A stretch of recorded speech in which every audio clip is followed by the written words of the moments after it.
మీరు ఇంతమంది tax pay చేస్తా ఉన్నాం. ఇంగ్లాండ్ లో ఉంది హెల్త్ ఇన్సూరెన్స్. కిడ్నీ జబ్బు రాని ఏ జబ్బు రాని ఇన్సూరెన్స్ కంపెనీని పే చేద్దాం. ప్రతి కుటుంబానికి 25 లక్షల బీమా పథకం నేను అమలు చేస్తాను. ఆ ప్రీమియం ప్రభుత్వం కట్టేలాగా ఆ దిశగా మేము అడుగులేస్తాం. ఆయుష్మాన్ భారత్ ఎన్టీఆర్ వైద్య సేవ పథకం కింద యూనివర్సల్ హెల్త్ పాలసీకి కేబినెట్ గ్రీన్ సిగ్నల్ ఇచ్చింది.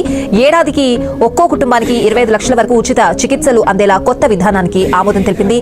ఆర్థిక స్థితిగతులతో సంబంధం లేకుండా అందరికీ హెల్త్ పాలసీ అమలయ్యేలా కేబినెట్ నిర్ణయించింది. ఈ విధానం ద్వారా రాష్ట్రంలోని 1.63 కోట్ల కుటుంబాలకు ఆరోగ్య బీమాను అందించేలా ప్రభుత్వం కార్యాచరణ చేసింది. 2493 నెట్వర్క్ ఆసుపత్రుల్లో ఉచితంగా వైద్య సేవలు పొందేలా ఎన్టీఆర్ వైద్య సేవ హైబ్రిడ్ విధానం రూపొందించింది సర్కార్.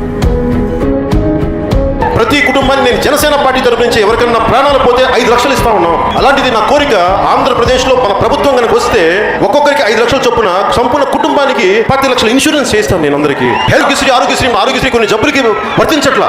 మీరు ఎక్కడైనా వైద్యం చేయించుకోండి, ఏ హాస్పిటల్ అయినా వైద్యం చేయించుకోండి, క్వాలిటీ గవర్నమెంట్లో చేయించుకోండి. దానికి హెల్త్ ఇన్సూరెన్స్ గవర్నమెంట్ కట్టేలాగా పథకం ఒకటి ఆలోచిస్తున్నాం. అందుకని